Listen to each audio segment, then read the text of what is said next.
तू आज जेकरा से पेपर साइन करवैलू उ मुन्नी ना प्रज्ञा रहल। I am Pragya Mehra, Mrs Abhishek Prem Mehra. ये घर के बहू और तू दोनों के सबसे बड़ा दुश्मन।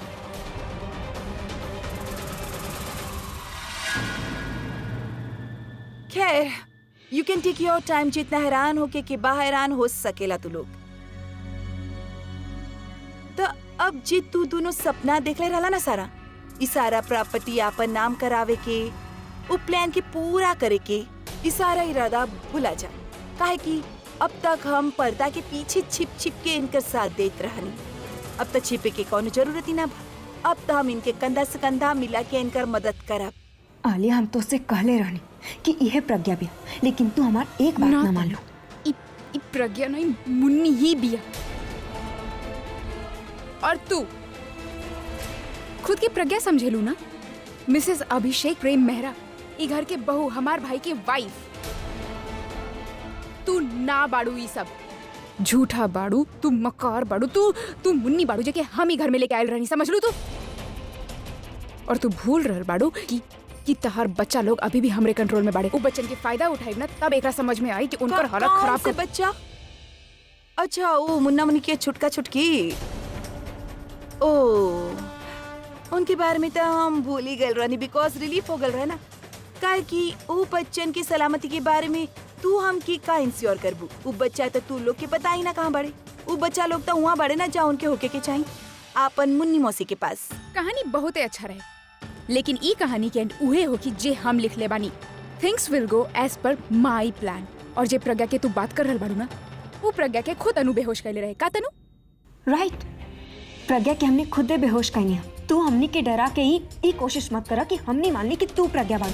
और वैसे भी डरा के काम निकलवावा काम हमनी के बा, तो हार ना।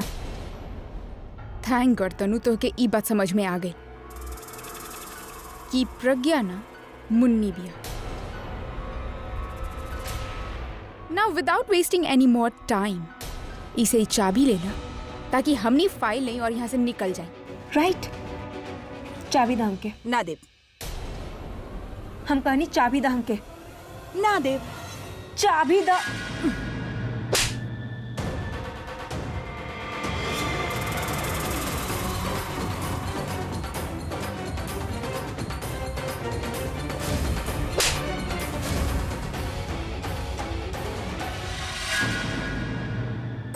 स्टूपिड तनु, थप्पड़ खाए के ही लायक बिया।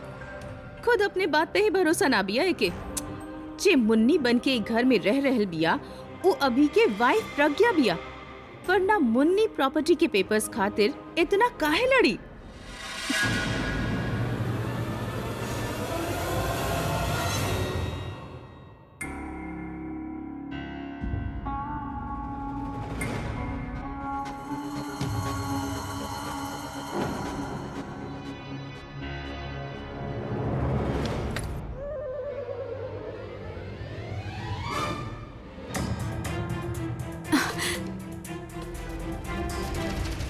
क्या करत रहनी आप? देताली, अरे देताली, हमसे पूछ रहल बाड़ू कि हम का करत रहनी। हम तो अपन ही काम करत रहनी, लेकिन तू कब से हमार काम करे लागलू?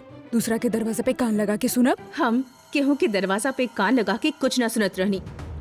हम के प्रज्ञा मैम बोलनी कि बाहर खड़ा रहा और केहू के अंदर मत आवे देई। प्रज्ञा तहार जॉब भी चेंज कर देलस, तो के सेक्रेटरी से वॉचमैन बना देलस और हमके पता ही न चला। भाभी, हम कौनो वॉचमैन ना बानी। मैम हमके काम देनी, हम अपन काम करत रहनी। केहू अंदर जाए अलाउड ना बा। अंदर ऐसन का बात चलत रहे जे अंदर जाए अलाउड ना बा?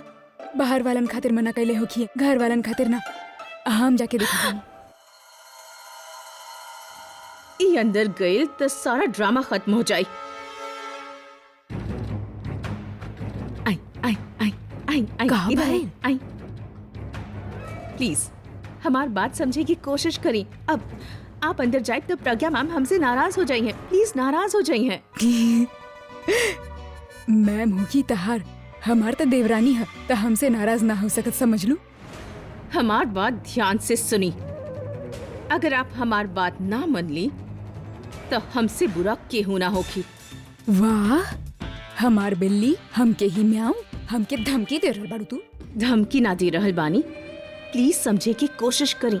हमार ड्यूटी बा, हमके प्रॉब्लम हो जाई। हाँ, त तू आपन ड्यूटी निभावा ना, हम आपन ड्यूटी करत बानी। इधर आई, अरे कहाँ ले जा रहल बाड़ू तू? इधर आई और हमार बात बहुत अच्छा से ध्यान से सुनी। अगर आप हमार बात ना मन ली ना तो हम आपके उहे जूस पिला दे। याद आए? और वैसे भी जब तक वो आई जूस खराब हो जाए उससे अच्छा हम ही पी लेत बानी ना। ना वो जूस ना। अब तू ही मान रहल बाड़ू ना कि उस दिन तू ही हमके जूस देले रहलू? हाँ, ऑफ कोर्स, हम ही तो लेके आई रहनी वो जूस आपके खातिर। वापस ले आई ना। वो जूस पीला के बाद तब हमके सब कुछ चार चार दिखाई देते रहे। हमके वो जूस ना चाहिए और हमके कुछ सुने के भी ना बा, कुछ पता भी ना करे के बा। बिना लगाम के, बिना दिमाग के घोड़ी हमेशा हमारे रास्ता में आ जाले। पता ना अंदर हम का मिस कर देनी। ई प्रज्ञा आलिया, ये प्रज्ञा। ई प्रज्ञा ना बिया, समझ लू तू। तू एगो काम कर, तू ओकरा फोन लगावा जेकरा पास मुन्नी के बच्चा बाड़े। एक बार ओके फोन लगावा और जाके फोन ओकरे मुंह पे मार के बतावा कि बच्चा हमनी के कब्जा में बाड़े और ओके पास ना। जल्दी लगाओ फोन। हाँ, फोन लगावो। घंटी बजत रही लेकिन पिंकी तो फोन उठाई नहीं के ना।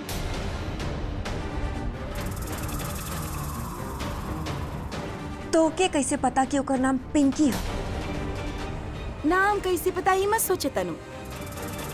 तू ई सोचे कि ओकरे साथ का कहीं का क्यों बेचारा पिंकी तो बंधल पड़ा बा और उस सांस लेवे के अलावा ये बकत और कुछ ना कर सकत। तनु तू फोन लगावा।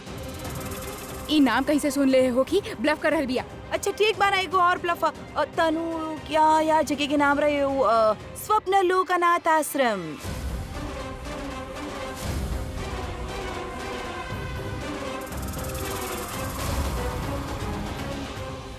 वहाँ रख ले रहलू ना तू बच्चा लोगन के पिंकी के पास। लेकिन बच्चा तब पिंकी के बांध दे ले और वही बच्चा लोग पिंकी के फोन तोड़ के ऊपर कूद कूद के डांस भी करे। ऐसे वो बेचारा पिंकी तक तू लोग के फोन करके भी ना बोल सकत कि बच्चा तो ओकरे पास बाड़े ही ना, बच्चा तो भाग गई ले। ओह माय गॉड, एके वॉशरूम के नाम भी पता बा जहाँ पे बच्चन बाड़े। तनु, तू लोग के हम पूरा पिक्चर दिखा चुकल बानी लेकिन तू लोग पिक्चर के नाम अभी तक गैसे ना कर पा रहा। हम जानी ले बहुत कुछ हो रहल बा एक साथ बहुत कुछ हो रहल बा। बहुत सारा सवाल बा तेरे दिमाग में। ये सब भइल कैसे? तू लोग तो मुन्नी के प्रज्ञा बना के लायल रहे, फिर ये प्रज्ञा मुन्नी कब बन गई? बच्चा लोग कब वहाँ से भाग गए? मुन्नी के पास कैसे पहुँच गए? खैर, ये सब बात ये हमनी आराम से डिस्कस करब। पहले तू लोग हमार पहला बात पे तो यकीन कर कि हम ही प्रज्ञा बानी। Accept it, absorb it, it is the truth. No, let me help you. एक मिनट, पेपर्स देखे के बहुत साग बना तू लोग की।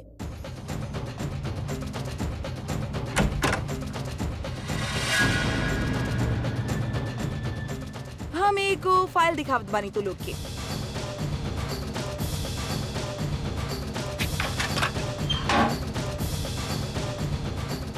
सिग्नेचर्स ये देखा, प्रज्ञा मेहरा,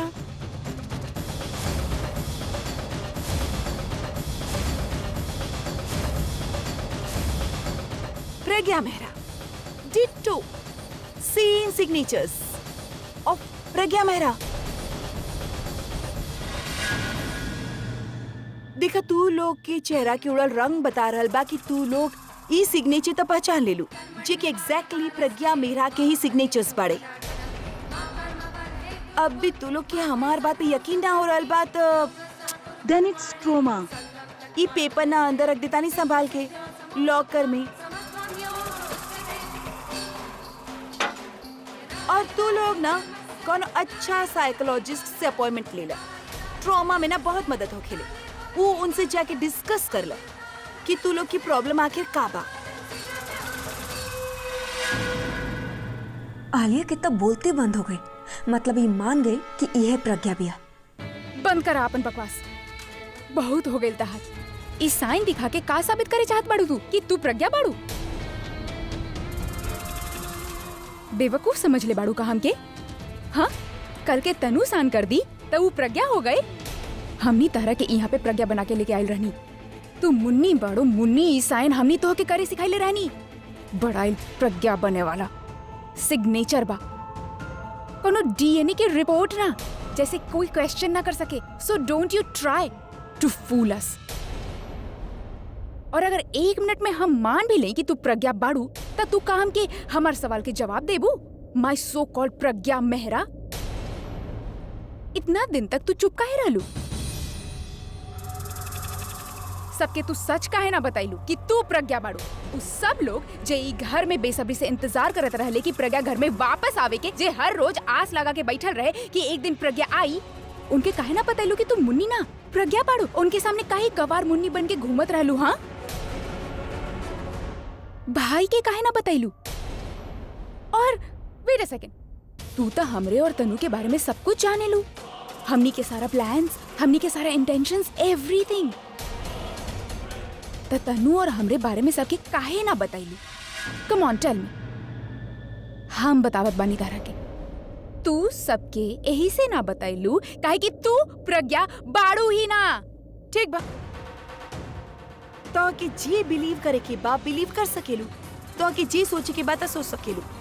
हम के बानी का ना बानी ये हम अच्छा तरीका से जानी ले, और सच की तू बदल ना सकेलू आलिया।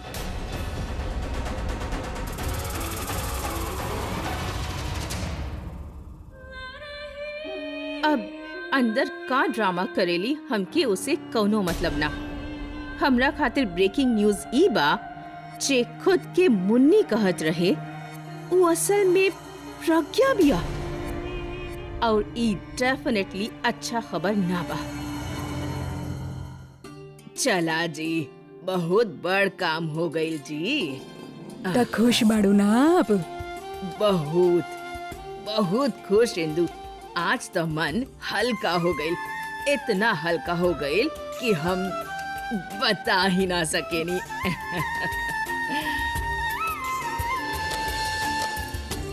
माँ जी, मन अगर इतना हल्का हो गईल बा तो ध्यान रखिया कहीं उड़े न लग जाइया।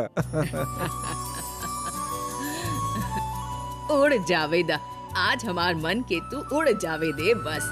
आज हम बहुत खुश बानी। दुनिया के सबसे बड़ खजाना अगर हमरे पास होत ना, तो उहो भी हम दे देती आपन प्रज्ञा के।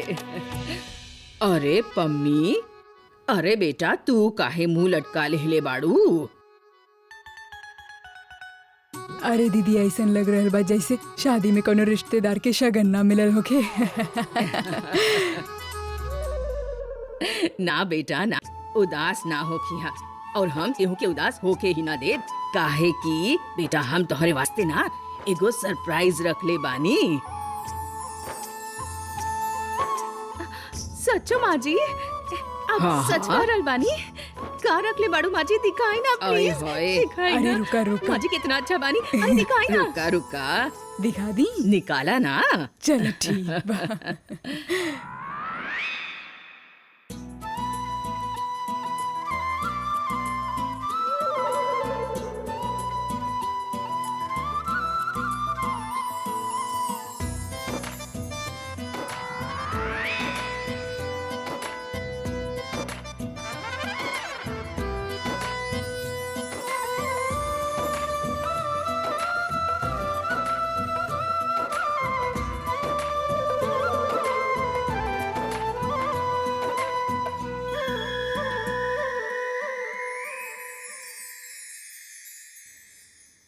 ईवी का याद करी केहू से पाला पड़ल रहे।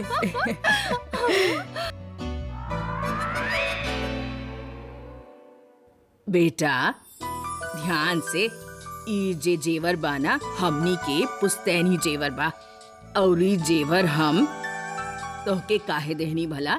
काहे कि तू सबसे बड़ बिया ना हमार, और तोहार ही तो हक बनेला ई पे। आपके पता बिया माजी, ए पे ना हमार तो कब से मन रहल। अरे पम्मी, तहार मन ना रहे, इस ज्वेलरी पे तहार नजर रहल। माजी अब बुरा मत माना, जाके बैठ जा। मजाक कर रहल बिया। अरे मजाक कर रहल बानी, कबो हंस भी दिहल कर।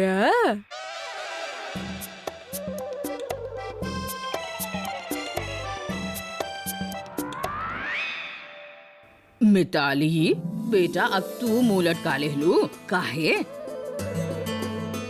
ना ना ना ना, उदास ना होई हा बेटा, तोहरा खातिर भी हम सरप्राइज रख ले बानी। सचो?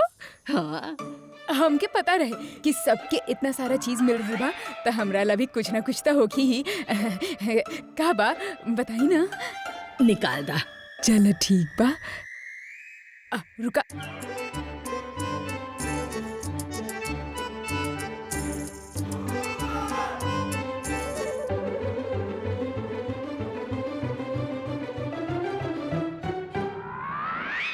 मम्मी जी के इतना बड़ हार मिलल बा, ओसे छोड़ता हमके मिल ही जाई, वो भी हमरा ला बहुत होगी। हाँ।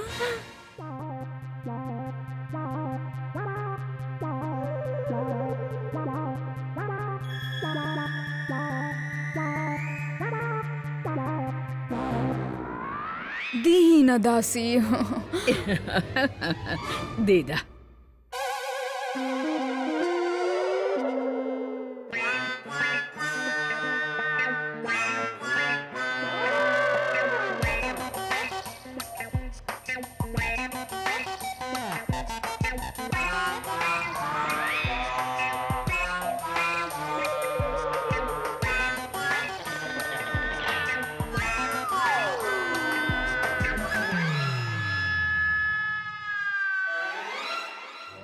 अब का भइल?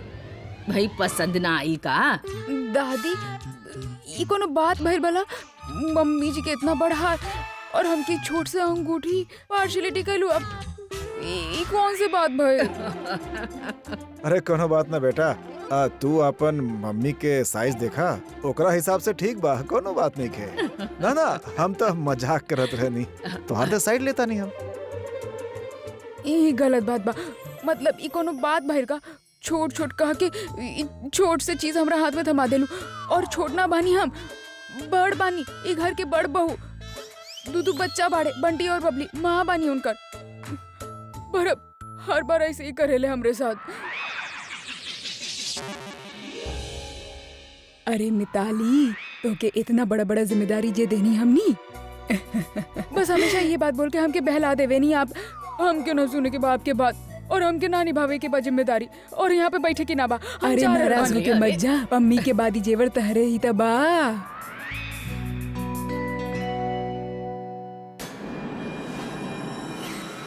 आलिया, तू ये गलती कर रहल बाड़ू जो पहले करत रहलू। हम तरह से कई बार कहनी कि मुन्नी ना प्रज्ञा बिया, लेकिन तू हमार बात ना मानो। जब वो खुद बोल रहल बिया कि प्रज्ञा बिया, तक काहे ना मान रहल तू? काहे मानी? काहे मानी कि उ प्रज्ञा बिया? उ हमनी के बनावल मोहरा बिया तनु, जेके हमनी घर में लेके आयल रहनी, और उ तो अपन गेम प्लान चला रहल बिया ना, ऐसे उ बार-बार बोल रहल बिया कि प्रज्ञा बिया, लेकिन तू काहे बोल रहल बाड़ू कि प्रज्ञा काहे बिया? कि उ साबित कर चुकल बिया कि प्रज्ञा बिया। बोलले से, ओकरा कहले से कुछ साबित ना हो जात, समझ लू, तू कैसे मान ली? अरे तैयार कैसे मानबू कि उ प्रज्ञा बिया? ना माने के बाप के कोनो जरूरत ना बा। जरूरत है आलिया, जरूरत है। काहे कि अगर ये प्रज्ञा बिया तो हमने एके मुन्नी माने के गलती अफोर्ड न कर सकीने। तो समझ ना रहल बाड़ू हमने के साथ का हो सकेला।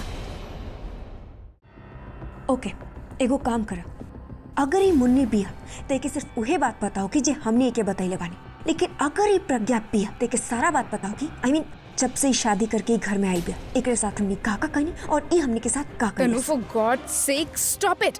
अगर एक पल के मान भी ले कि प्रज्ञा बिया, तब तू हमके बतावा, जे लड़की के वजह से आज हमारे इतना बड़ा प्लान फ्लॉप हो रहल बा, हम ओके माफ कैसे कर दी? ना तनु, हम ओके कबो माफ ना करब। हम तरह से माफी मांग भी ना रहल, ना ही हमकी तरह से माफी मांगे की जरूरत बा, काहे कि हम तो तेरे साथ कबो कुछ भी गलत ना कैले बानी आलिया। गलत ता हमरा साथ तू कैले बाड़ू आलिया, जेकरा ला हमेशा तहरा के माफ कैले बानी हम। कई बार तहार गलती की नजरअंदाज कर देनी, कई बार तहार भाई तक की ना बताईनी तो उसे गलती भइल बा। इस सही मौका आलिया, पूछ ले से सारा सवाल। अभी पता चल जाए कि मुन्नी बिया की प्रज्ञा। गलती? कौन सी गलती? कौन सी गलती खातिर माफ कर देलू तू हमके? हाँ, तो की याद है ना? खैर तारी गलती पे हमके हैरानी ना हो रहल। तेरे जैसे लोग ना ऐसे ही करेले, पहले गलती करेले, फिर ओके भुला जाले और ओके फिर दोहरावेले। अले तरह के वाकई याद ना कि तू हमारे साथ कितना गलत कैले बारू। तो कि याद ना कि तू हमार और सुरेश के इतना घटिया एमएमएस बनैले रहलू ताकि हम ई घर के लोग और इनके नजर में गिर जाएं।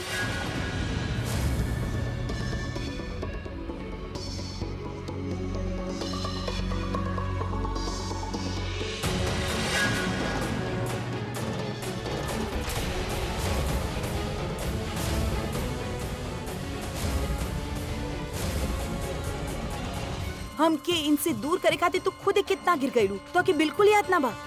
अलिया तो के सिर्फ माफ ना कही नहीं, हम तो के इनसे भी माफी दिलवैले बानी। तू हमके भाई से माफी दिलवैलू? तू हमके भाई से माफी ना दिलवैले बाड़ू, बल्कि हमके भाई से सजा दिलवैले बाड़ू। तो की सजा यही से मिलत रहा है, काहे कि तू सीखत ही ना रहलू। आलिया तू गलती करके रुकत ही ना रहलू, सबक सीखे की जगह तू बदला लेवे चाहत रहलू।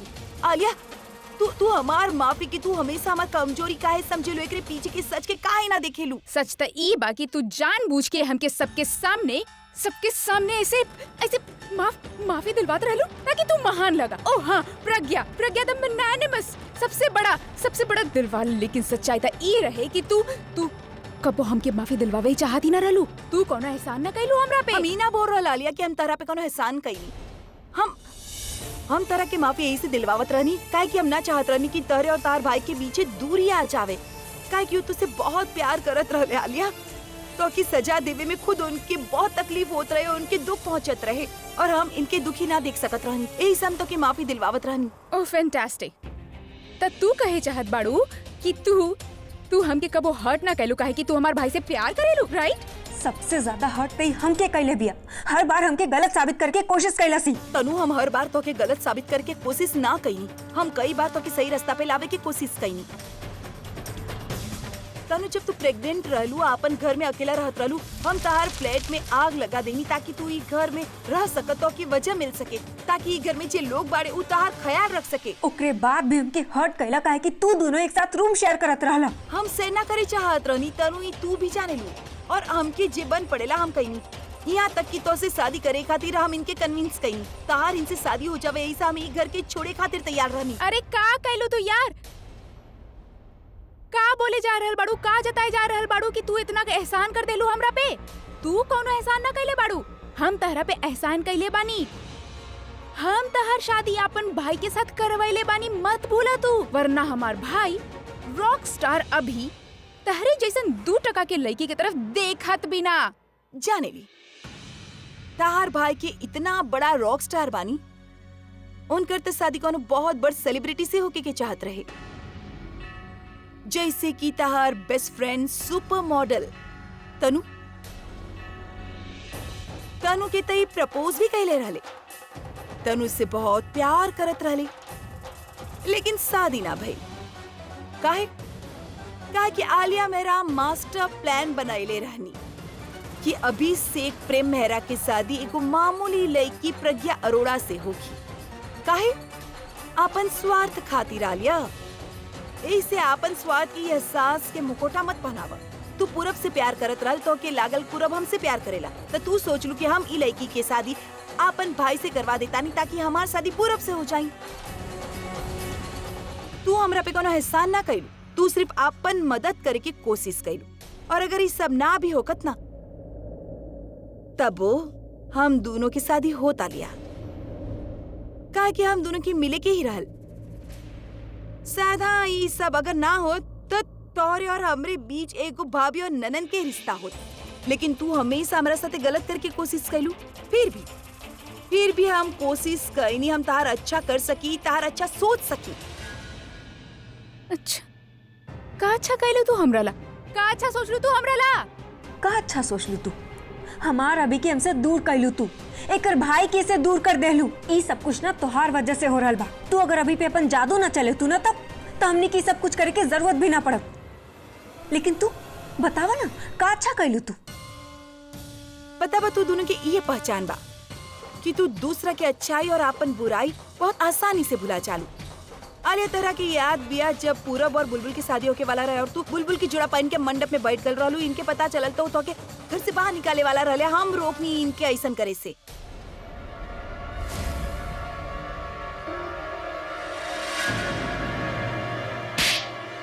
रुक जाई, तू भुला गईलू। और तनु तू तो इनकी सबसे बड़ा धोखा देले बाड़ू। तू प्रेग्नेंट रहलू और तू इनसे कहलू कि इनकर बच्चा बचब की बच्चा निखिल के रहल। हम सच में प्रेग्नेंट बानी तोके याद ना, लेकिन हमके अच्छा तरीका से याद बा जब तू हमरे घर पे आइला। जब प्रज्ञा तरह के डिवोर्स खातिर बोले रहे, उ दिन तू हमरे घर पे आइल रहला और तू पीले रहला। तोके याद ना होगी, लेकिन हमने के बीच सब कुछ भइल। Shut up! लेकिन तू सही बाड़ू तनु, वो हमार गलती रहे। काहे कि हम तोरे जैसे लड़की पे भरोसा कईनी, तोहरा पे भरोसा करके हम इनके छोड़ के जाए वाला रानी।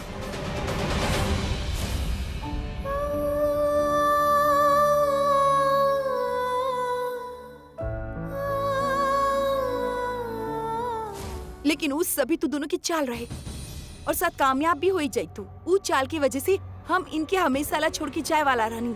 लेकिन हम तू दोनों की बात सुन लेनी। केहू अंदाजा भी ना लगा पाई कि ई काम हम कईनी और मान ला केहू के पता भी चल जात बा त के कर नाम आई पूरब खन्ना के। हमनी के सारा पाप तो तू गिनवा देलू, लेकिन आपन पाप के बारे में कुछ ना बतेलू। बड़ा बड़ा दावा करेलू तो सब प्रॉपर्टी अपन नाम पे करवा के भाई के धोखा काहे दे रहल बिया। आलिया तू बहुत ही अच्छा तरीका से जानत बाड़ू कि उस सब कुछ हम सिर्फ दादी के कहले पे कहले बारे। दादी ही चाहत रहनी कि तू दोनों की सबक सिखावे। दादी के कहले पे हम वो अवतार लेनी। जब आप लोग मान चुकल बाड़े की प्रॉपर्टी हमार बात, कुछ और ऐसा बात बा आप सबके बताए बहुत ही जरूरी बा। जैसे आज से ई घर में सब कुछ हमारे हिसाब से होगी। दादी ऐसा कहे कहिए तो कि अवतार लेवे खातिर घर में तू दादी के साथ सबके साथ एक जैसन बिहेव करत रहलू, और जब तार प्लान काम न कैलक त तू दादी के नाम ले लू। ई ऐसन काहे कहलस हम बतावतानी तनु। बहुत स्मार्ट समझेलू ना अपना आपके। स्मार्ट ना बाड़ू तू।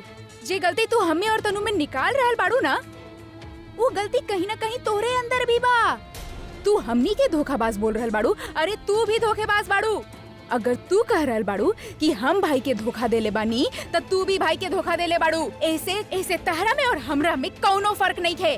हमनी के झूठा बोल रहल बाड़ू, धोखेबाज बोल रहल बाड़ू, तो तू का कर रहल बाड़ू? तू भी अभी के धोखा दे रहल बाड़ू ई बोल के कि तू प्रज्ञा ना मुन्नी बाड़ू।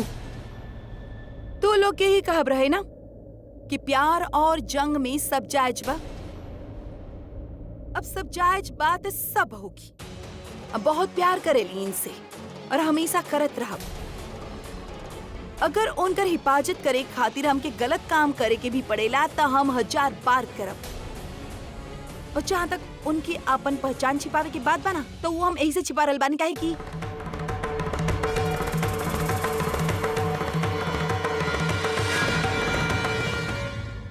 हमके कोनो फर्क ना पड़ेला। हम का करल बानी ओ कि तू लोग कौन ही नजरिया से देखत बाड़े ई बात से हमके कोनो फर्क ना पड़ेला। काहे कि आलिया तनु लेट्स मी ऑनेस्ट हियर, ई कमरा में जितनी लोग बाड़े नहीं जाने ली कि के केकरा साथ का कइले बा। यू स्टार्टेड दिस आलिया। तू हमके मारे के कोशिश कइले बाड़ू आलिया। उसे बतर हम का करब तारे साथ। और एक बार ना बार बार कबो केहू के मदद लेके, कबो किडनैप करवा के, कबो गाड़ी से एक्सीडेंट करवा के, कबो आग लगवा के 100 बार। अरे हम गिनती ना कर सकिनी इतना बार तो हमके जान से मारे के कोशिश कइलू। और काहे हमके इनसे अलग करे खातिर? हम मर जाए इनसे अलग हो जाए। लेकिन आलिया हर बार जब हमके लागत रहे कि अब हम ना बचब तो ई खुदे आ गईले हमके बचावे खातिर।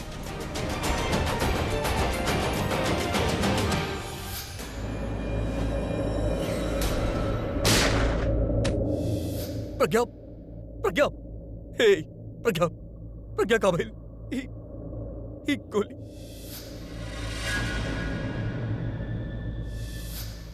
और जितना बारी हमके बचेले बानी ना, हमनी के रिश्ता और गहरा हो जात गल। आलिया हमकी मरे के डर ना बा कि हम मर जाइब ना तो इनसे अलग हो जाइब, ई बात के डर बा। और तू तो इनकर बहन बाड़ू ना आलिया। तू एक बार भी देखे के कोशिश ना कैलू कि केकरा से प्यार करे ले, उनकर खुशी केकरा साथ बा। तू हमके मारे खातिर इतना पागल हो गइलू कि तू ऐसन प्लान बनाइलू जो में तहार भाई के एक्सीडेंट हो गइल।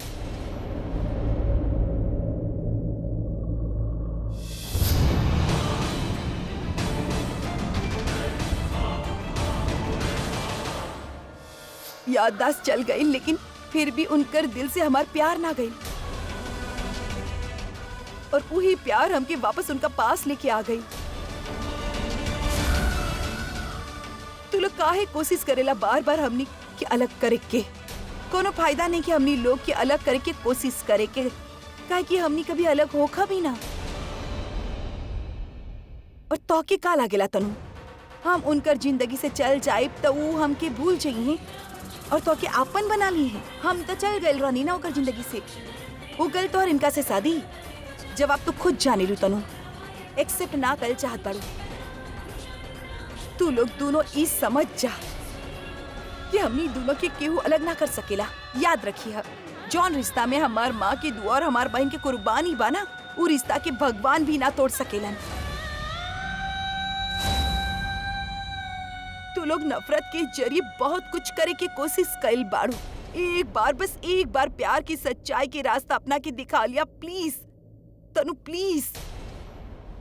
आलिया उ तोहर भाई बाड़े, अब भी उनकर मन में कहीं तोहर खातिर बहुत ज्यादा प्यार बा। तो के का चाहिए? उनकर प्यार चाहिए, उनकर पैसा चाहिए, उनकर अटेंशन चाहिए, का चाहिए तो के? उ तोहरा खातिर कुछ भी कर सकेलू, पूरा दुनिया की दौलत तोहर कदम में रख दिए। बस उ सिर्फ एक बार तोहर आंख में सच्चाई देखी ना, तोहरा खातिर उ सब कुछ ले आई, पूरा दुनिया तोहर कदमों में रख दी है।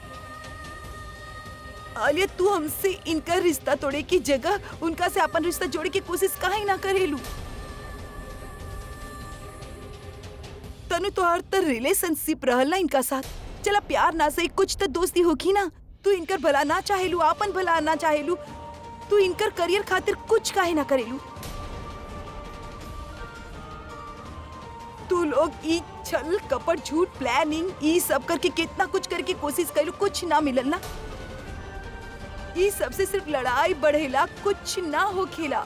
एक बार प्यार के रास्ता, सच्चाई के रास्ता अपना के देखत दुनिया जीत जाइबू। हमार मन में जे बात रहल हम बोल देनी। तू लोग के समझ में आयल होगी तो तू लोग के ही भला होगी, और अगर ना समझ में आयल होगी तो याद रखिए, इनकर बर्बादी और इनकर बीच में हम खड़ा बानी। इनका पे एगो आंच ना आए देव हम। हमनी के हर कहानी इनकर खुशी पे खत्म होगी, जेकरा तू कभी बर्बाद ना कर पाइबू और खुद बर्बाद हो जाई। यही से संभल के रहिया। हम तो दोनों के ही घर से बाहर निकलवा सकेनी और हमेशा खातिर ही घर के दरवाजा बंद कर सकेनी। याद रखिए, चाबी हमरा पास बा।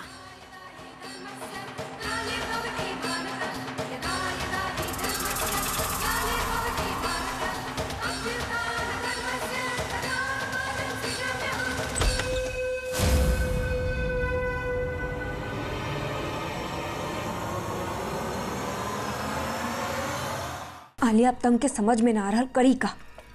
तू कुछ सोच ले बाड़ू, कुछ कुछ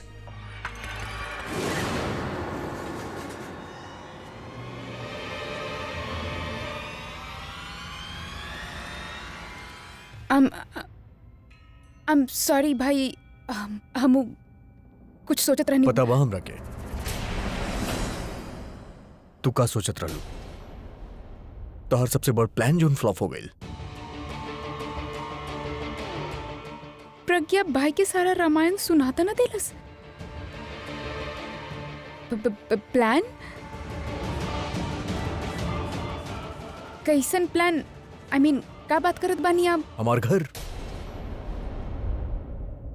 हमार प्रॉपर्टीज अपना नाम करे के। गई नहीं काम से, प्रज्ञा अभी के सब कुछ बता देलस।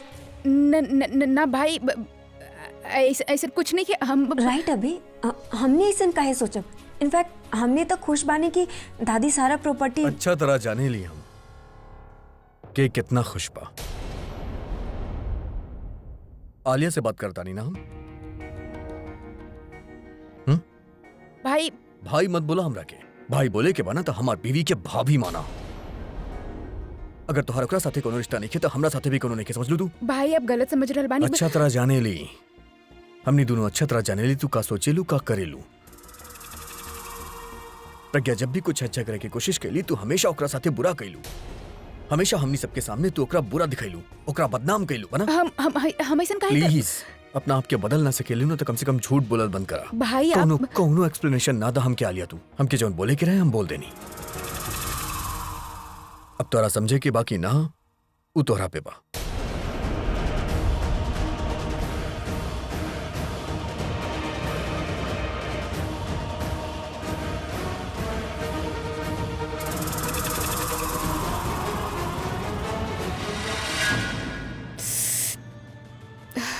डैम इट, आज के दिन ही खराब बा। पहले वो प्रज्ञा और अभी भाई। मनी मासी आ गई, मनी मासी मिल गई, मनी मासी। अरे श्श, नीचे नीचे उतरो। का बाकी पूरा बिस्तर ही खराब कर देला। आंटी मरी है ना तू लोग के। बैठे यहाँ चुपचाप। बच्चा लोग बड़े ना। मुन्नी तार बच्चा तो से इतना दिन तक दूर रहले, ओकर वजह हम बानी। हमके समझ में ही ना आ रहल बानी। हम तो से माफी मांगी भी तो तू काहे माफी मांग रहल बाड़ू? गलती तो हमार बा। गलती सिर्फ शायद ई बा कि हम दोनों के शकल एक जैसन बा। अरे शकल तो मिलब बा, फिर भी हमने गलत तो कहीं बानी ना। का बताई तो कि प्रज्ञा तू मिल गई हो तू ना तो पहले तो बहुते मचावत, लेकिन वो दोनों मिल गई नहीं ससुरी, सब खराब कर देनी। तू छोड़िए ना वो दोनों के, लेकिन प्रज्ञा देखा जे भइल वो सब अच्छा खातिर ही भइल। का अरे का मतलब देखा, भगवान हमसे हमरा बड़की बहन छी लेले रहले ना, बदला में तो आके भेज देले। देखा देर आयल तंदुरुस्त आयल। दुरुस्त आयल। अरे जे भी आयल आयल तो सही।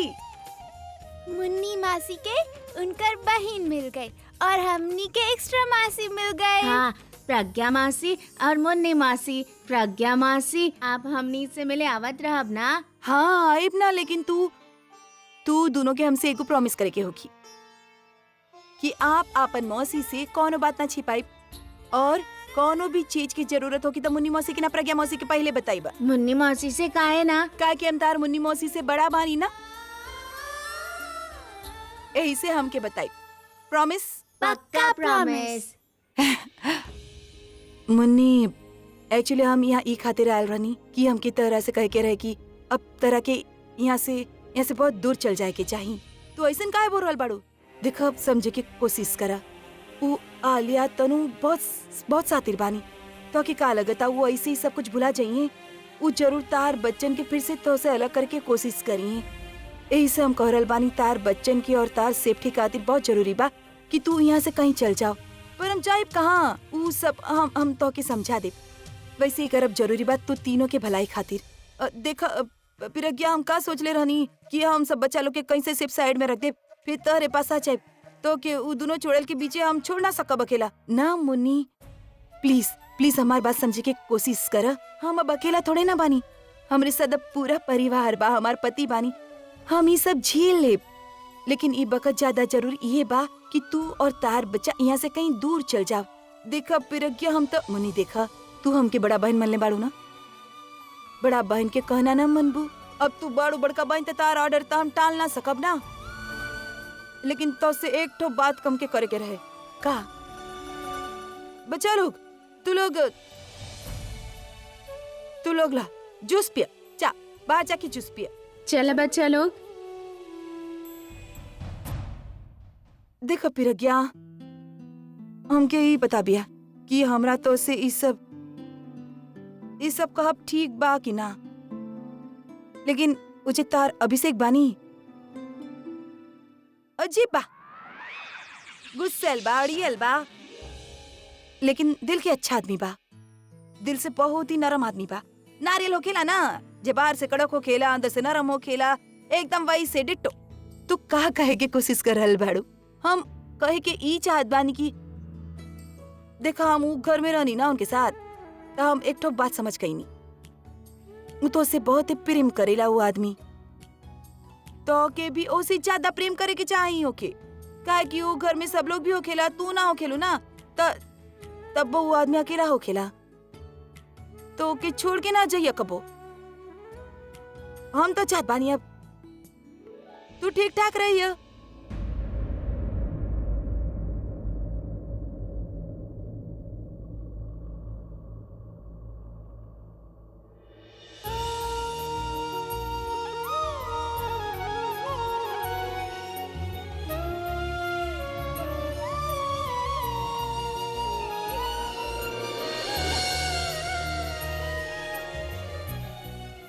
रोइब ना फोन करब हम, ठीक बा?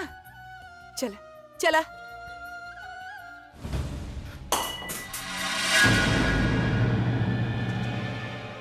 पता न जादू करके रख ले बा सबके ऊपर। जेकरा देखा उ प्रज्ञा प्रज्ञा करत फिरेला। समझ ना आवत आवी सब कुछ कैसे कैलस तनु। आई मीन जे हमनी अपन नाम करे के रहे वो ओकर नॉमिनी बन के बैठल बिया। हाउ कुड शी डू दिस? कैसे कर देलस यार ये सब कुछ? और तो और भाई के ऊपर तो जैसे जादू करके रख ले बिया, अपन मुट्ठी में लेके बैठल बिया। ओकरे अलावा भाई के कुछ नजर ही ना आवेला। Alia just relax. का रिलैक्स तनु, का रिलैक्स? कैसे रिलैक्स हो जाए? हम तो देख लू ना तनु। ओके ये घर में हमनी लेके आए रहनी, हमनी के प्लान रही यहाँ पे। ओके लेके आइब, साइन करवाइब, कल सुबह सब कुछ हमरे नाम पे होके वाला रहा, लेकिन ना उस सब गेम उल्टा कर देलस और सब कुछ अपन नाम करवा लेलस। शी हैज बिकम नॉमिनी ना, और हमनी के का मिलल? कुछ भी ना। और तू कह रहल बाड़ू कि रिलैक्स। कैसे करी रिलैक्स? कुछ कहा तो दूर के बात बा, हमके तो पता करे के बा कि आखिर का हा कारण बा जेकरा वजह से इस सब के बात ना बता रहल बिया कि प्रज्ञा बिया। आलिया अभी अभी मुंह के खैनी और तू अभी सब यार थोड़ा रिलैक्स तो करा। हमने घर में रह रहल बानी का ऊ काफी ना हो।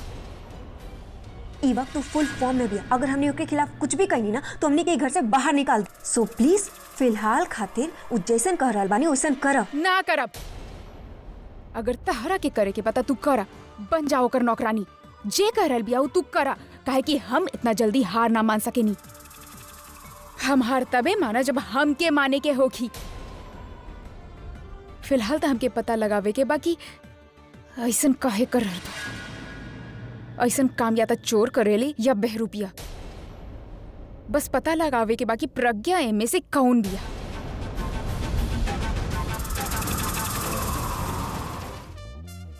हाँ अब सब नॉर्मल हो गेल बा। घर में सब खुश बाड़े। ओकरा साइन करे के बाद हमके लागत बा कि हमार फुग्गी हमरा लाइफ में वापस आ गेल बाड़ी। मन त करत बा कि अभी ओकरा गोद में उठा के नाची। पर जौन गाना ऊ सुनेली ना ओकरा पे डांस ना हो पाई तो अपने ही कोनो गाना गा लेब।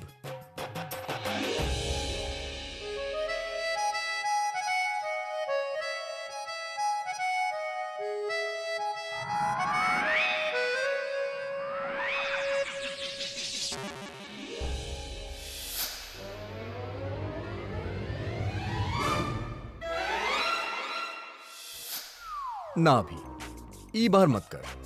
तू जब भी ओकरा अच्छा फील करावे की कोशिश कैले बाड़ा उल्टा ही भइल बा। तू बोले लागेला और ऊ चुप हो जाली। तू ओकरा पास जाएला और ऊ भाग जाएली। बहुत हो गेल बा। अब हम ओकरा से बात भी ना करब। बात का देखब भी ना ओकरा तरफ।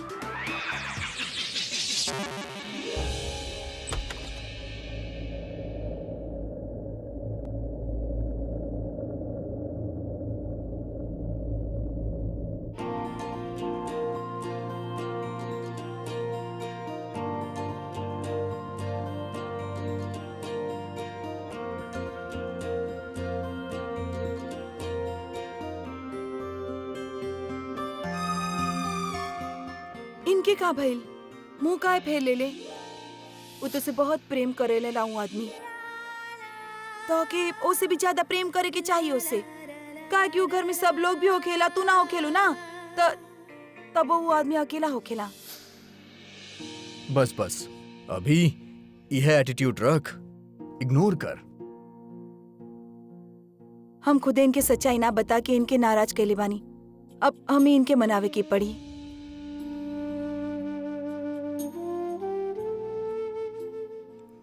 यार हम एकरा से बात ना करब तो ये भी बात ना करी। ईगो तो एकर भी कम नहीं के। तबे ना केकर कितना लंबी हो गइल बा। देखी तो करत का बाड़ी।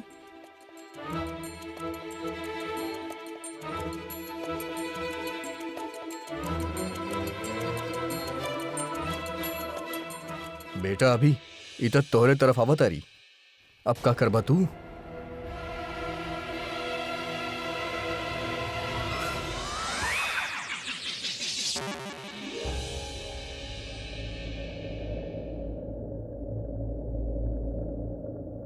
नाराज पानी?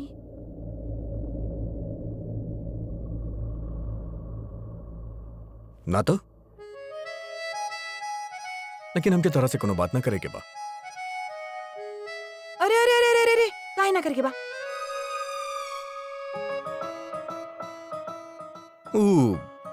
तू अपना आप से पूछा। अपने आप से कैसे पूछी?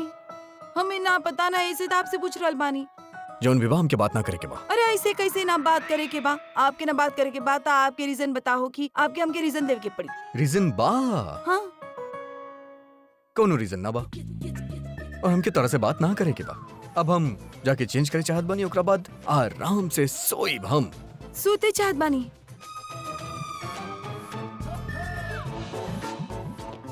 हाँ, चेंज चाहिए आपके? मतलब का?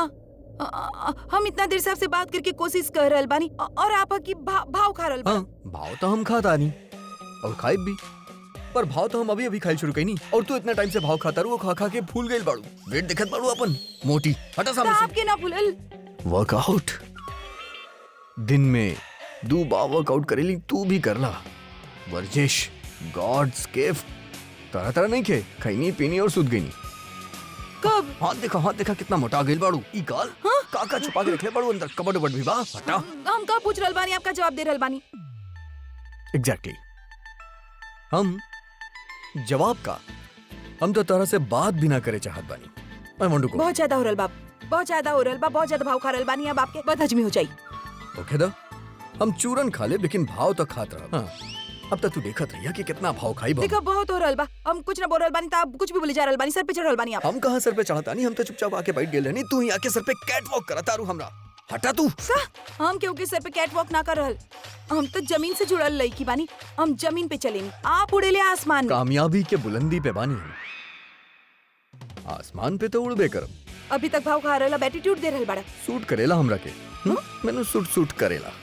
सबके बस के बात नहीं खे और तू तो कोशिश भी मत करिया, काहे की गिर जाई। अब पहले डिसाइड कर कि हम का कर रहल बानी। हम आपके सर पे कैट वॉक कर रहल बानी, आसमान पे उड़ रहल बानी, झुक के गिरल बानी, का हो रहल का डिसाइड करिए आप। कर लेनी डिसाइड। हाँ?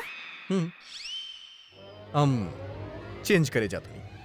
हाँ, हम आपकी जाई ना देव जब तक हमसे बात ना करिए आप। बात का हम तो तरह तरफ देखब भी ना। देख रहल बानी आप हमरा तरफ देख रहल बानी। हम देखत नहीं के, तू ही हमरा सामने बार बार आवता। लेकिन हम तो पीछे बानी ना, आप आगे। बख्शता ना हमार माँ, जाए दा हमके कपड़ा बदले दा। नाना करत इतना बात कर ले लू, अब का करबू? जाता नहीं हम। ना जाए देव। जाब हम। अच्छा ठीक बा, एक शर्त पे जाए देव। कैसन शर्त? आप कल सुबह हमसे अच्छा से बात करिए। हम जाए चेंज करब सोप तबे तक कल सवेरा हुई ना।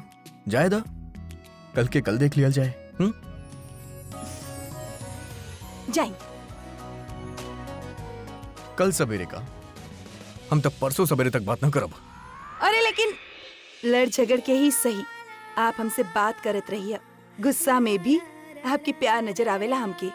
और अब आप हमार प्यार देखिए।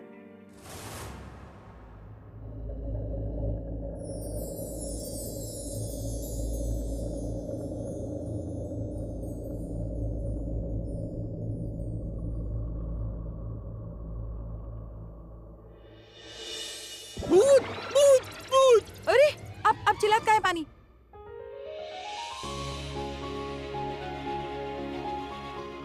तू करत का रहलू? वो आप रूठ कर रहला तो हम मनावे की कोशिश करत रहली, पर आपके हर अच्छा चीज में बुराई दिखेले। एक तो हम इतना अच्छा कोशिश कर रहल बानी और आप हमके भूत बोल रहल बानी। अरे ना, वैसन बात नहीं क्यों काबा के। ऐसन बात का नहीं के बा। अभी बहुत कैजुअल होत बाड़े तू। एटीट्यूड मत छोड़। हाँ तो इतना आसानी से थोड़ा ना मानब। हाँ चला निकला।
अपन लाइफ के पावर ऑफ अटर्नी तोहरा नामे कर रहल बानी हम, जैसे हमार लाइफ के सारा खुशी तोहरा नामे और तोहार लाइफ के सारा गम हमार नाम हो जाई।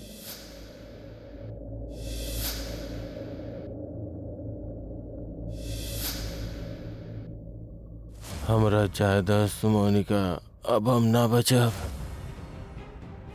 वो अभी से हमार मौत के बदला लिया तू।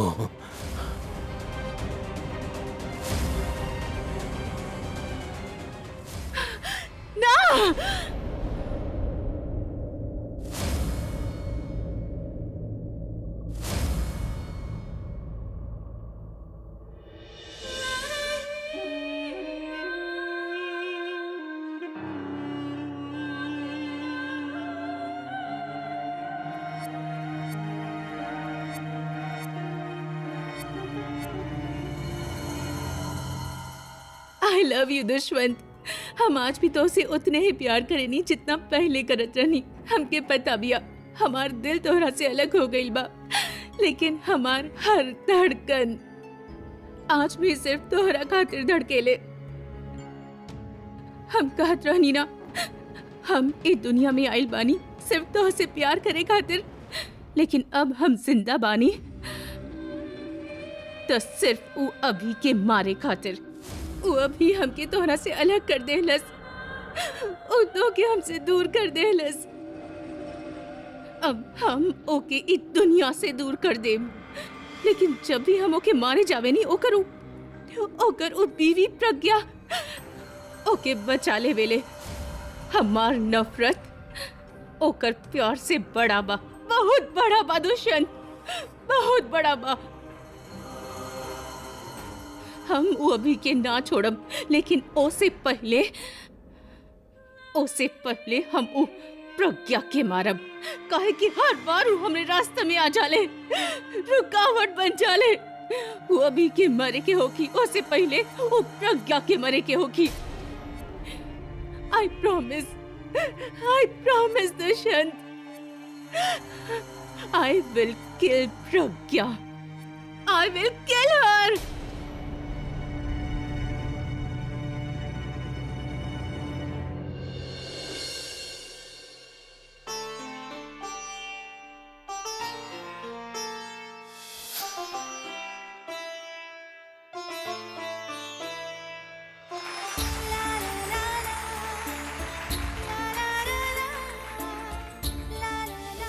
आज लग रहल बा जैसा हम घर की बहू बानी।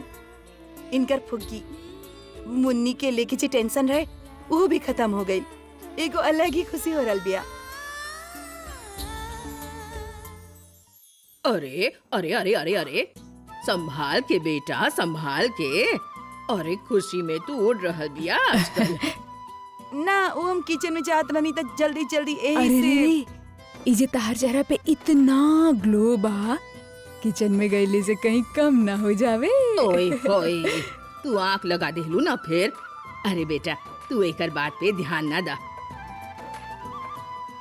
बस तू हमके इतना बतावा। देखिए हाँ, तोहार तबीयत कैसन बा बेटा? ऊ जे चोट लागल रहे ना, ऊ चोट हमार मतलब बा पूरा तरह से ठीक हो गई बा ना? ठीक हो गइल बा। पर दीदी, एक एक का होखे के बा, एकर ख्याल तक खुद अभी रखेला काहे बा ना? देख ला, ये फिर तोहरा के चिढ़ा देहलस ना। ना ना दादी, आप लोग बैठे, हम नाश्ता लेके आवतानी आप लोगन खातिर। बात तो पूरा कर ले तू हम प्रज्ञा। सारा बात कर ले, पहले आप लोग बैठे प्लीज। दादी प्लीज आप लोग बैठे अरे ना। सुन त ना, लेती। ना, बस। हाँ मिस्टर दुबे, हाँ वो ऑफिस में अजय बा, वो आपके सारा डिटेल्स दे दी। हाँ लेकिन एक बात के ध्यान रखिए, जो शूटिंग के लोकेशन बा, शूटिंग के लोकेशन तनी हिल स्टेशन टाइप के होके के चाहिए। हाँ बहादुर जी, चाय छानला समय हो चुकल बा नाश्ता के, सब लोग आवते होखी। जी मैम साहब, दादी जी खातिर का बनावे के बा?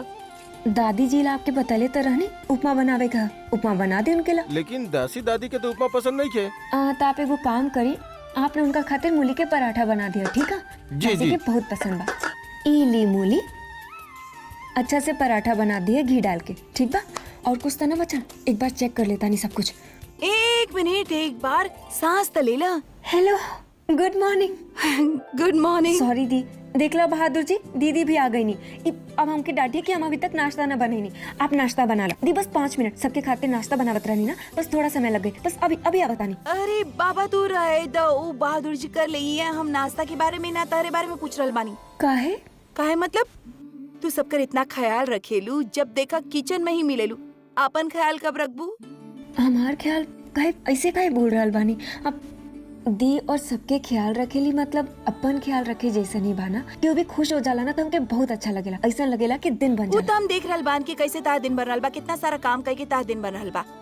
हमके पता भी है तो के औरन के खुशी से खुशी मिलेले, लेकिन तहार खुशी के का? हमार खुशी के का? वो हम तो के समझावत बानी, चला हमरे साथ। अरे दी पर नाश्ता सब बहादुर जी अब सारा दी- नाश्ता देख ली है। अरे तू चला अरे ना। मैम साहब आप जाइए, हम सब कर ले।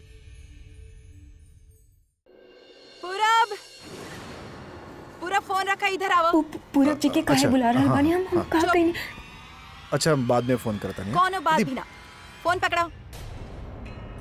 का भेल? ईचे कैले भी है ना, बिल्कुल सही ना कैले बिया। दीदी, हाँ ई प्रज्ञा दिशा पे इतना गुस्सा काहे हो रहल बिया? पता ना। दी ओ गॉड जी, ये तो कमाल हो गई। प्रज्ञा दिशा से नाराज बिया। वाह वाह, का खबर बा? ये तो कमाल के खबर बा। दो बहन के लड़ाई, ये बात हमके जाके आलिया के बतावे के पड़ी। आलिया तक कितना खुश हो जाई। अरे पम्मी, अरे ए तरह से छुप के दूसर के बात सुनल अच्छा बात नहीं खे। अरे सामने आके सुन ला, अपने घर बा। आजा आजा आजा आजा। ई का बोली हम तो के ईचे कैले बिया ना, सहन ना हो रहल बा हमसे। पर्दी बताई तो सही, ऐसन कैले का बिया? हाँ बेटा बतावा ना, दिशा कैले का बिया?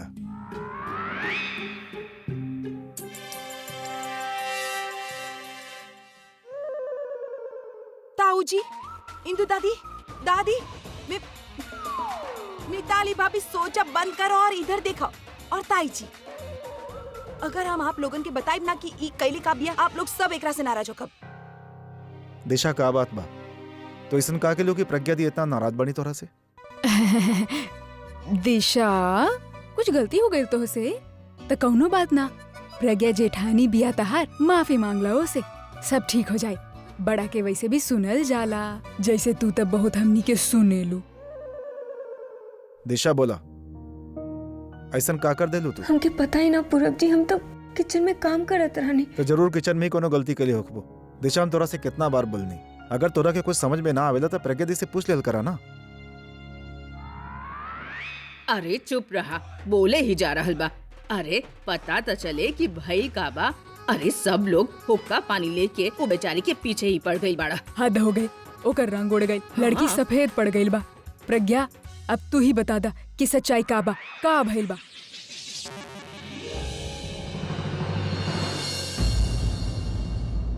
दी प्लीज बता देना का भइला, हमार जान निकल जा रहल बा। का बताई हम तो से इतना नाराज बानी हम, ई लड़की से बहुत नाराज बानी हम। ई सिर्फ औरन के ही फिकर करत रहेले। एमे नाराज होके वाला कौन से बात बा? दादी, नाराज होके वाला ही तो बात बाना। ई सिर्फ औरन के ही फिकर करेले, आपन फिकर कब करी? हाँ, मैं के जब भी देखे नी किचन में कुछ न कुछ करत रहेले। हम जाने ले कि घर के सब लोगन के और एकर सब जिम्मेदारी बा, लेकिन पूरब की और भी तो कुछ जिम्मेदारी बा ना एकर। इनकर नया नया शादी भइल बा, नया नया रिश्ता जुड़ल बा इन दोनों के। कुछ वक्त ई लोग एक दूसरा के साथ ना बिता रहल, लेकिन ना ये हमेशा किचन में बिजी रहेले, तब पूरब हमेशा इनके कोनो काम में बिजी रहेला। तू लोग के एक साथ एक दूसरा के साथ थोड़ा क्वालिटी टाइम स्पेंड करके चाहिए ना।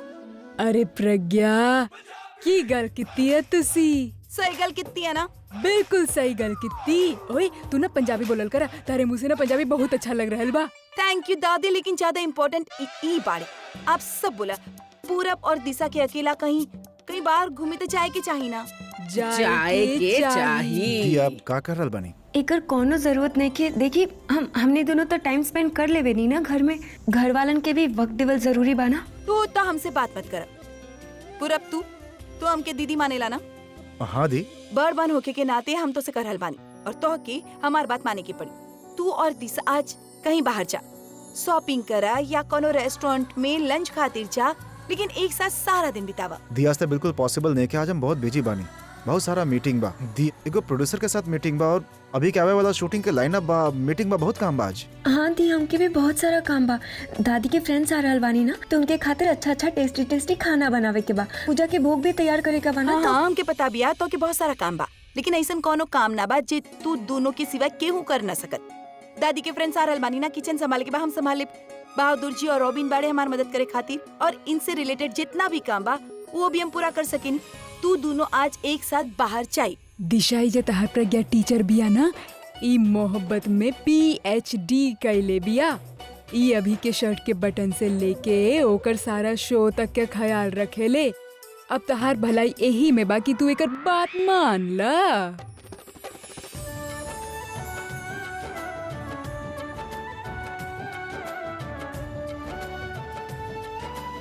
हमके लागत बा ई लोग ऐसे न मनी है। आप सब लोग एक साथ मिलके बोला ई लोग के बाहर जाके चाहें कि ना?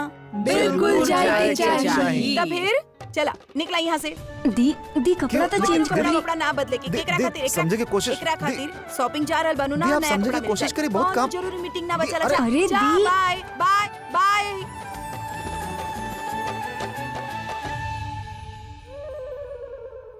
ओहो, हम तो लड़ाई देखे खातिर आयल रहनी। ई लोग तो आपस में समझौता कर रहे। अब आलिया के जाके का बताई? कौनो बात ना, ओके जाके ई बता देतानी कि वो लोग साथ में घूमे खातिर गइल बाड़े। ई बात बता के ओके सतावे में मजा आई। यार आज जौन भेल ओकरा बातें हम डराई गेल रहनी। दी तो सच में हमरा के डरवाई देले रहली। सच में हम भी इतना घबरा गए रहनी ना, हमके ऐसा लगल अब हम कभी भी रो दे, कैसे डांट देनी हो सबके सामने।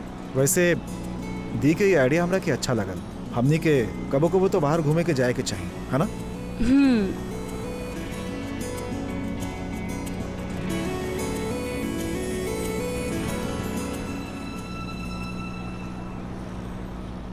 सॉन्ग चलाएं? हाँ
ई मिताली भाभी अभी तक ब्रेकफास्ट लेके काहे ना आईनी? ई आले के तो पता ना कि भूख लगेला कि ना। हमार तो जान निकलल जा रहल बा।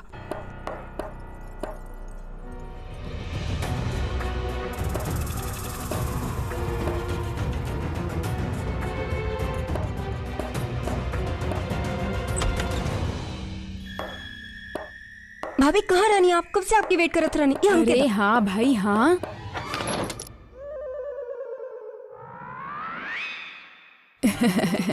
अरे वो तो हम जल्दी आ जाती, लेकिन वो प्रज्ञा, अरे का बोली होकर वो नीचे जे ड्रामा लगेले बिया ना, का बोली हम। प्रज्ञा प्रज्ञा प्रज्ञा आपका नया ड्रामा कर रहल बिया?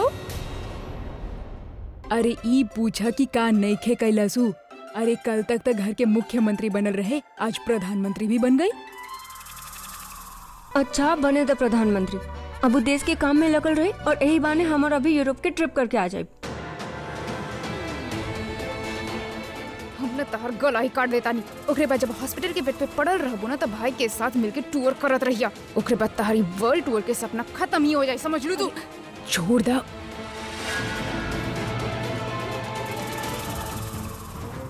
और आप चुप काहे हो गई?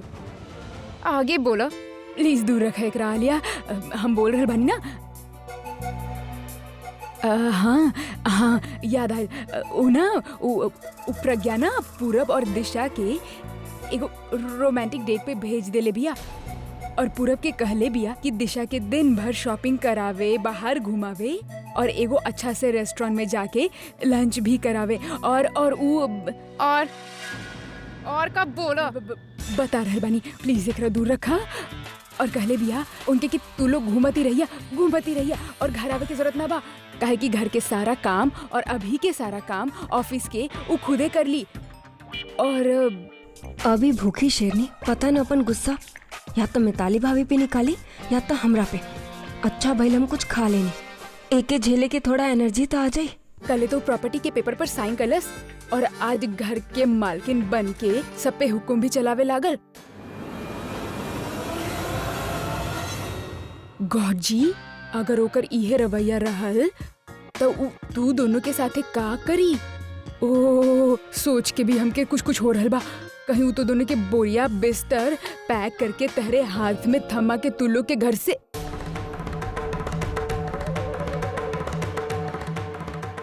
आपसे जितना पूछल जाला आप सिर्फ उतने ही बतावल करी। हमार जले पे नमक छिड़के आयल बाड़ू ना, नमक मिर्ची कुछ भी ना, उल्टा हम तो मरहम लगावे आयल बानी। हमके पता रहे कि ये खबर सुन के पता रहता हमके बतावे काहे आइलू यहाँ। Get out from this room. गुस्सा मत करा आलिया, गुस्सा थूक दा। तू अगर कहबू ना तब पूरब और दिशा के डेट कौनो तरह से गड़बड़ करे के बाना, एकर आइडिया हम तोहके बताए। देखा हमने ऐसा करल जाए। आप हमके बताइए कि कैसे चीजन के खराब करे के बाद कैसे ना। I told you to get out of my room.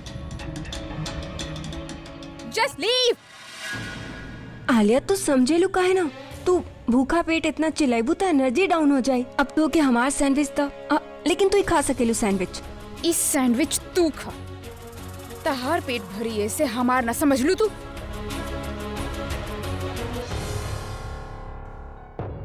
हमार पेट तो ओकर इंसल्ट से ही भर गई। इतना इंसल्ट कर ले बिया वो हमार फैमिली, पूरब, हमार भाई, ई घर, सब कुछ छीन लेलस वो हमरा से। यही से चैन से न हम खा सकेनी न पी सकेनी, काहे कि जब तक हमार बदला पूरा ना होखी तब तक उ प्रज्ञा के हम चैन से जिए ना देब। और जे आगो हमार दिल में लगैले बिया ना, उहे राख में जला के ओके राख कर देब।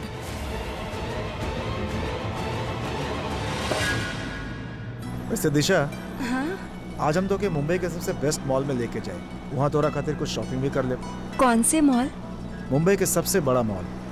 ओके, मॉल जाके का करब? वहाँ लोग अपन स्टेटस दिखावे खातिर उ सब कुछ खरीद लेवेलन जो उनके पसंद भी ना होखेला। हमके तो कुछ ऐसा चाहिए जो हमार पसंद के हो। पूरब जी एक मिनट रुकी। काहे का भाई? आप रुकी तो रुकी, गाड़ी रोकी। ओके रोकता। आप गाड़ी पीछे ली। अरे ऐसा का देख ले लो। पीछे ली ना, बतावता नहीं। अच्छा ओके, लेता नहीं। ली और ली। रोकी। अब बोला। पूरब जी वो देखिए ना कितना सुंदर दुपट्टा। हमके उहे चाहिए। एक सेकंड दिशा, तो के यहाँ से दुपट्टा खरीदे के बा? हाँ देखिए ना कितना सुंदर है वो, बहुत कलरफुल है। हमके उहे चाहिए, दिला दी ना। चली। एक सेकंड। दिशा, हम तो के मुंबई के सबसे बड़ मॉल में ले जाता नहीं शॉपिंग खातिर, और तो के यहाँ रोड साइड शॉपिंग करे के बा।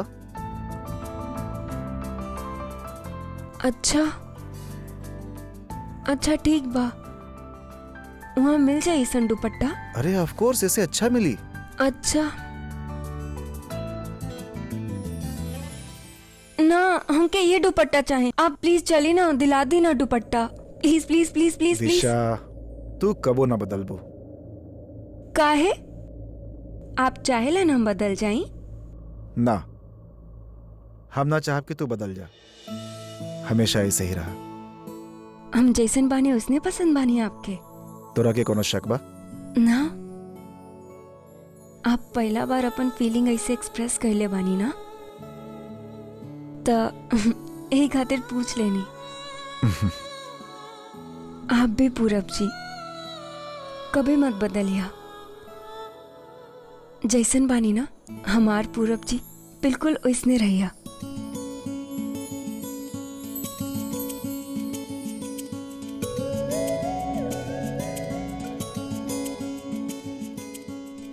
चली कहाँ? दुपट्टा लेवे। हाँ, हम तो कहीं और ही चल गए रहनी।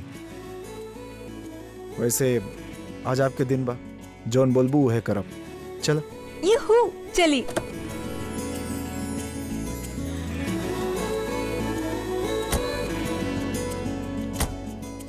दिशा हाँ तू रुका, हम गाड़ी पार्क करके आवत नहीं।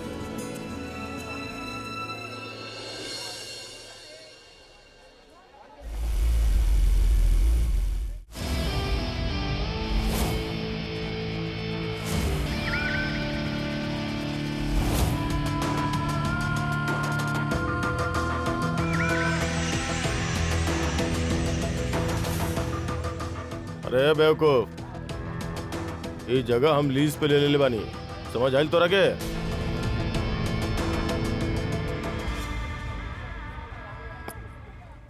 अरे भाई, सबके पेमेंट आ गइल? तू का लेके आइल बड़े जे ड्रामा पे ड्रामा के लिए जा रहल बा? एगो बात ध्यान से सुन ले, हमके ना हमार पेमेंट चाहिए, वो भी अभी के अभी। समझ में आइल? का बोलता ले? देखा संग्राम भाई, हमार दुकान हम कर्जा में उठा के ले बानी। अब धंधा में नफा तो होत नहीं के, उल्टा खर्चा और बढ़ गए। तो अभी पैसा तो बाना, हमके तनी सा टाइम दे दा, हम कहीं से पैसा के जुगाड़ करके देता नहीं। लाले, तो हमके बेवकूफ बना रहल बड़े? तोर कान के नीचे को बजाइब ना तो बुआ याद आ जाए तोरा के। हमके हमार पैसा चाहिए, वो अभी के अभी। समझ में आइल? भाई जी पैसा तो बानी के, बस तनी टाइम दे दी भाई जी। टाइम तो नहीं है हमारा पास। लगा तो तू ऐसे ना बनते। देख बेटा, तो बड़ा ऐसा बिगाड़ब ना कि तोर घर वाला भी पहचान ना पाइए तोरा के, समझ ले?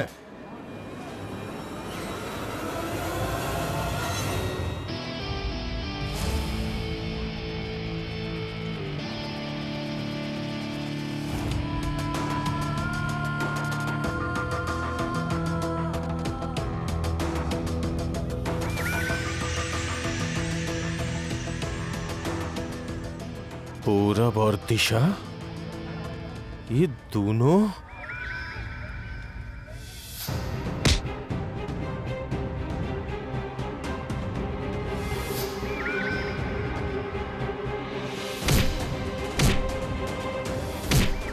तोर शहर तोर इलाका में आके तोरा के मार के जाता नहीं।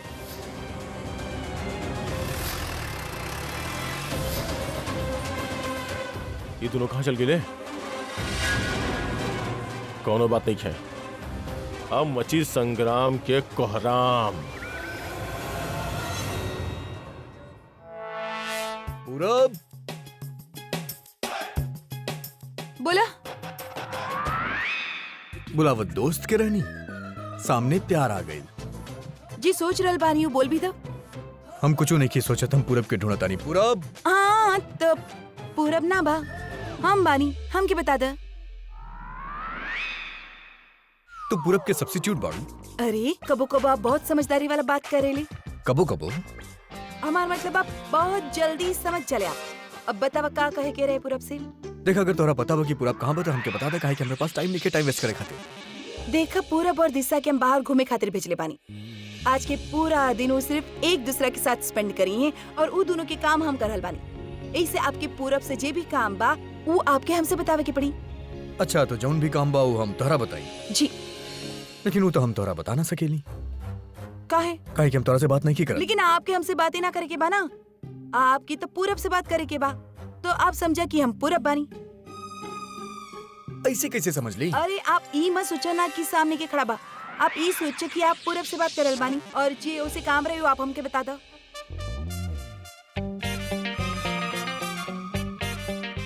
सही कहेले लोग, जेकरा पीछे आप भागेली ना वो चीज आपसे दूर भागेला, और जैसे आप दूर भागेली वो आपके पास आवेला।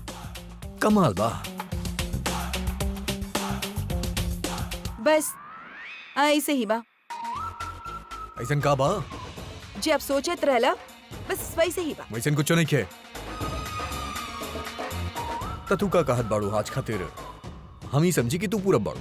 हाँ मतलब जो सारा काम बा वो हम पूरब समझ के तरह के दे दी। हाँ जी। देखा बाद में ही मत कहिए कि ऐसन करे के बा वैसन करे के बा, ई प्रॉब्लम हो गई, वो प्रॉब्लम हो गई। हमके कुछ सुने होने के नहीं खे ना कह। पक्का? पक्का। अच्छा सुनो। अरे का हो गई, अभी तक काम बताई नहीं भी ना, और तू हाथ के बोझ के नीचे दब गई। उठो। हाँ बताओ। ये भइल ना हमार शेर। बाकी के काम रास्ता में समझाई। चला चला ना, शर्मावे की का बाइक में चल। अच्छा हम का बोलता नहीं। ये देखी कितना प्यारा प्यारा दुपट्टा। देखी नहीं सारा रंग कितना सुंदर बा। अरे भैया वो दुपट्टा दी ना इधर। देखिए पूरब जी कितना प्यारा रंग है। कैसन बा? अच्छा बा, सिर्फ अच्छा बा, बहुत अच्छा बा। प्रज्ञा दी के फेवरेट कलर है, वो बतैले रहनी हमके। तो एगो बात बतावा, तो क्या प्रज्ञा यहाँ केकर शॉपिंग करे खातिर भेजले बानी? हमार पर का फर्क पड़ेला, हमने दोनों शेयर करके भी तो पहन सके नहीं ना। भैया वो दिखाई ना। यू नो व्हाट दिशा, तू हमरा पे एगो एहसान के लिए बाड़ू। इमे एहसान के का बात है, ये तो हमार फर्ज है। फर्ज होगी तोरा खातिर, हमरा खातिर तो एहसान बा। हम अभी के फैमिली के बहुत साल से जानीला, बहुत करीब बानी ओकर फैमिली के, और वो लोग भी हमके अपन बेटा जैसन मानेला। लेकिन तोरा आ गेला के बाद ओकरा फैमिली से एगो अलग रिश्ता जुड़ गइल बा। ओकर घर हमके अपन घर जैसन लागेला, और अब मेरा फैमिली हमके अपन सगा फैमिली जैसन। जैसन ना पूरब जी, वो आप ही के फैमिली है। पूरब जी कुछ रिश्ता खून के रिश्ता से बढ़ के होखेला, पता बा काहे? काहे? काहे कि हमने उनके दिल से जोड़े ली। खून के रिश्ता तो बस इत्तेफाक से जुड़ जाले, हमने जहाँ पैदा हो गए नहीं वहां से रिश्ता जोड़ लेनी। पर दिल के रिश्ता हमने अपन मर्जी से जोड़े नहीं, अपन खुशी अपन पसंद से, जैसे आपके और हमारा रिश्ता।